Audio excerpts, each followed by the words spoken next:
The floodgates are expected to be open later today near Buchanan Dam. KVUE's Jessica Cha is there now with the latest. This morning, more rain fell in Llano and Lake Buchanan, and now the Lower Colorado River Authority plans to open the floodgates at Buchanan Dam. The LCRA was monitoring lake levels because they were approaching full capacity. Lake Buchanan is at 1,018 feet, and it only needs 2 more feet of water to be full.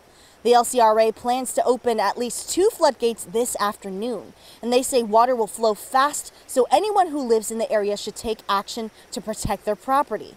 Lake levels in this area have been low for a while now, and the LCRA hasn't opened any floodgates in Buchanan since 2019.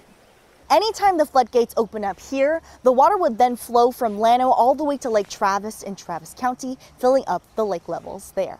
In Llano, Jessica Cha, KVUE News.